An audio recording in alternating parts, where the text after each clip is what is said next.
Pilipinas, una sa ating mga balita.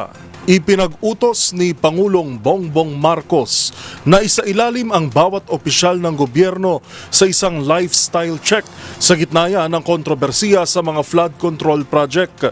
Yan at ang iba pang mga nagbabagang detalye mula sa press briefing ng Palasyo. Ibabalita live ni Leth Narciso. Miss Leth. Nagbigay ng direktiba si Pangulong Ferdinand Marcos Jr. para isailalim sa lifestyle check ang mga opisyal ng pamahalaan. Ito'y sa gitna pa rin ng mainit na usapin sa mga anomalya sa flood control projects.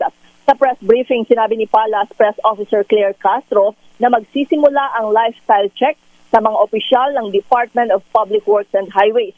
Pwede niya itong pangunahan ng Office of the Ombudsman, Bureau of Internal Revenue at maaari ding mag-initiate ang iba pang ahensya. Ayon kay Castro, nagpapatuloy ang investigasyon sa mga anomalya mga proyekto at tiniyak na mayroong mananagot.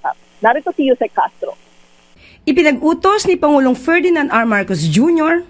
ang pagkakaroon ng lifestyle check sa lahat ng mga opisyal sa gitna ng investigasyon patungkol sa mga anomalyang flood control projects. Kasabay nito, binigyan diin ni Pangulong Marcos Jr. ang tuloy-tuloy na pag-check sa mga records ng DPWH kaugnay sa mga maanomalyang proyekto.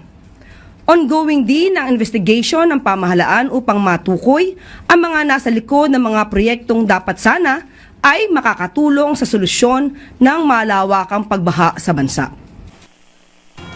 Sa tanong kung may papangalanan ding mga politiko, sabi ng Palasyo, papunta doon ang Pangulo. Para sa MBC TV Network News, ito si Leth Narciso ng DZRH. Una sa Pilipinas, una sa Pilipino. Live mula sa Malacanang, maraming salamat, Leth Narciso.